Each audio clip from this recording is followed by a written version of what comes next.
Thank you very much. Thank you. Well, thank you, President Powers, Provost Fenves, deans, members of the faculty, family and friends, and most importantly, the class of 2014. It is indeed an honor for me to be here tonight. It's been almost 37 years to the day that I graduated from UT. I remember a lot of things about that day. I remember I had a throbbing headache from a party the night before.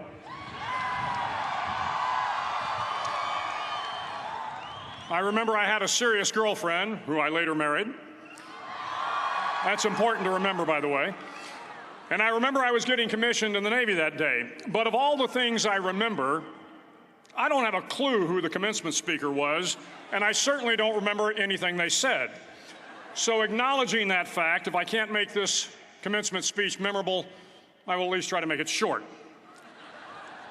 So the university's slogan is, what starts here changes the world. Well, I've got to admit, I kind of like it. What starts here changes the world. Tonight, there are almost 8,000 students, or there are more than 8,000 students graduated from UT. So that great paragon of analytical rigor, Ask.com, says that the average American will meet 10,000 people in their lifetime. 10,000 people, that's a lot of folks.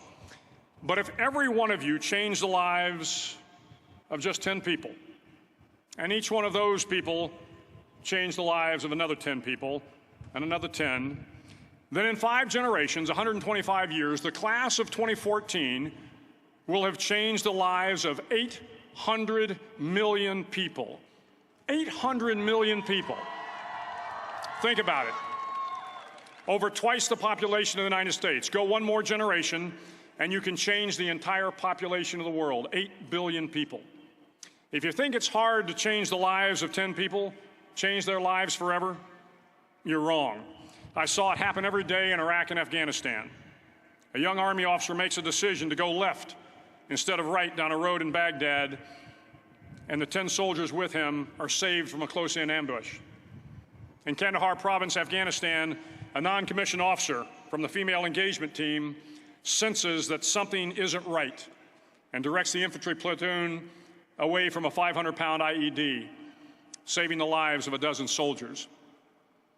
But if you think about it, not only were those soldiers saved by the decisions of one person, but their children were saved, and their children's children.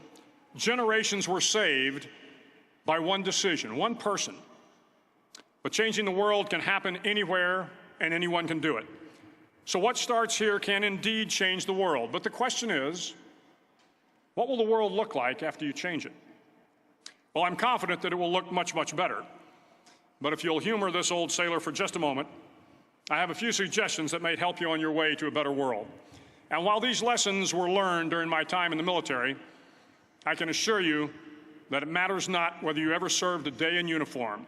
It matters not your gender, your ethnic or religious background, your orientation, or your social status. Our struggles in this world are similar, and the lessons to overcome those struggles and to move forward, changing ourselves and changing the world around us, will apply equally to all. I've been a Navy SEAL for 36 years, but it all began when I left UT for basic SEAL training in Coronado, California. Basic SEAL training is 6 months of long, torturous runs in the soft sand, midnight swims in the cold water off San Diego, obstacle courses, unending calisthenics, days without sleep, and always being cold, wet, and miserable. It is 6 months of being constantly harassed by professionally trained warriors who seek to find the weak of mind and body and eliminate them from ever becoming a Navy SEAL. But the training also seeks to find those students who can lead in an environment of constant stress, chaos, failure, and hardships. To me, basic SEAL training was a lifetime of challenges crammed into 6 months. So here are the 10 lessons I learned from basic SEAL training that hopefully will be of value to you as you move forward in life.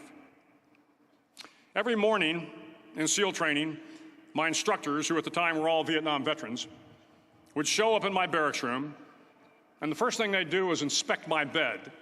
If you did it right, the corners would be square, the covers would be pulled tight, the pillow centered just under the headboard, and the extra blanket folded neatly at the foot of the rack. It was a simple task, mundane at best, but every morning we were required to make our bed to perfection. It seemed a little ridiculous at the time, particularly in light of the fact that we were aspiring to be real warriors, tough, battle-hardened SEALs. But the wisdom of this simple act has been proven to me many times over. If you make your bed every morning, you will have accomplished the first task of the day. It will give you a small sense of pride, and it will encourage you to do another task, and another, and another. And by the end of the day, that one task completed will have turned into many tasks completed. Making your bed will also reinforce the fact that the little things in life matter. If you can't do the little things right, you'll never be able to do the big things right. And if by chance you have a miserable day, you will come home to a bed that is made, that you made. And a made bed gives you encouragement that tomorrow will be better. So if you want to change the world, start off by making your bed. During SEAL training, the students are all broken down into boat crews. Each crew is 7 students, 3 on each side of a small rubber boat, and 1 coxswain to help guide the dinghy. Every day, your boat crew forms up on the beach and is instructed to get through the surf zone and paddle several miles down the coast.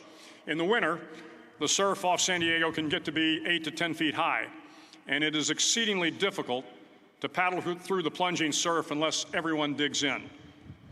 Every paddle must be synchronized to the stroke count of the coxswain. Everyone must exert equal effort, or the boat will turn against the wave and be unceremoniously dumped back on the beach. For the boat to make it to its destination, everyone must paddle. You can't change the world alone. You will need some help. And to truly get from your starting point to your destination takes friends, colleagues, the goodwill of strangers, and a strong coxswain to guide you. If you want to change the world, find someone to help you paddle. Over a few weeks of difficult training, my SEAL class, which started with 150 men, was down to just 42. There were now 6 boat crews of 7 men each. I was in the boat with the tall guys, but the best boat crew we had was made up of the little guys, the Munchkin Crew, we called them. No one was over 5'5". The Munchkin boat crew had 1 American Indian, 1 African American, 1 Polish American, 1 Greek American, 1 Italian American, and 2 tough kids from the Midwest. They out-paddled, outran, and outswam all the other boat crews. The big men in the other boat crews would always make good-natured fun of the tiny little flippers the Munchkins put on their tiny little feet prior to every swim. But somehow these little guys from every corner of the nation and the world always had the last laugh, swimming faster than everyone and reaching the shore long before the rest of us. SEAL training was a great equalizer. Nothing mattered but your will to succeed, not your color, not your ethnic background, not your education, not your social status. If you want to change the world, measure a person by the size of their heart, not by the size of their flippers. Several times a week, the instructors would line up the class and do a uniform inspection. It was exceptionally thorough. Your hat had to be perfectly starched, your uniform immaculately pressed, your belt buckle shiny and void of any smudges.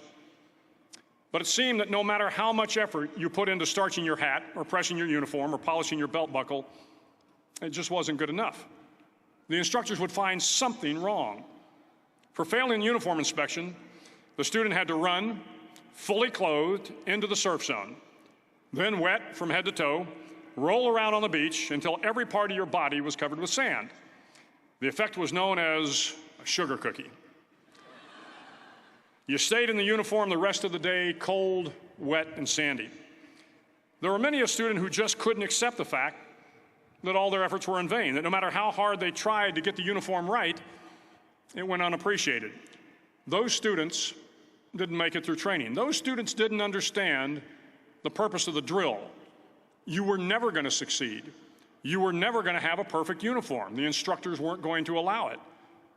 Sometimes, no matter how well you prepare or how well you perform, you still end up as a sugar cookie. It's just the way life is sometimes. If you want to change the world, get over being a sugar cookie and keep moving forward. Every day during training, you were challenged with multiple physical events: long runs, long swims, obstacle courses, hours of calisthenics, something designed to test your mettle. Every event had standards, times you had to meet. If you failed to meet those times, those standards, your name was posted on a list, and at the end of the day, those on the list were invited to a circus. A circus was 2 hours of additional calisthenics, designed to wear you down, to break your spirit, to force you to quit. No one wanted a circus. A circus meant that for that day, you didn't measure up. A circus meant more fatigue, and more fatigue meant that the following day would be more difficult, and more circuses were likely. But at some time during SEAL training, everyone made the circus list. But an interesting thing happened to those who were constantly on the list. Over time, those students who did 2 hours of extra calisthenics got stronger and stronger. The pain of the circuses built inner strength and physical resiliency. Life is filled with circuses. You will fail. You will likely fail often. It will be painful. It will be discouraging. At times, it will test you to your very core. But if you want to change the world, don't be afraid of the circuses. At least twice a week, the trainees were required to run the obstacle course.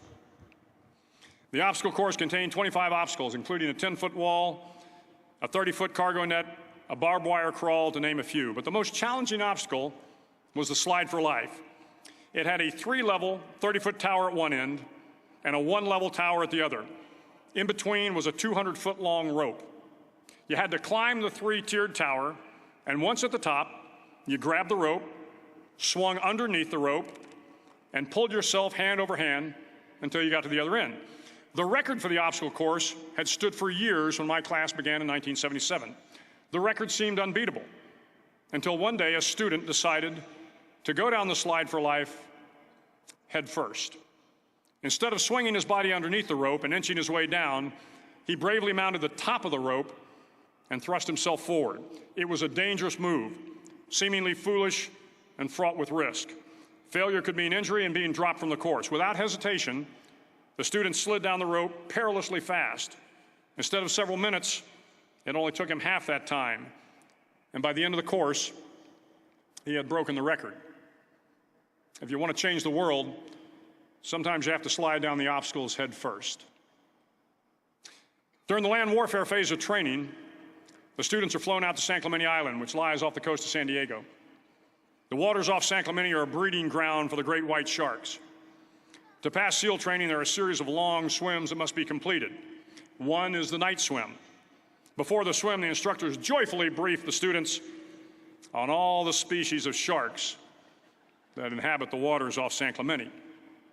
They assure you, however, that no student has ever been eaten by a shark, at least not that they can remember.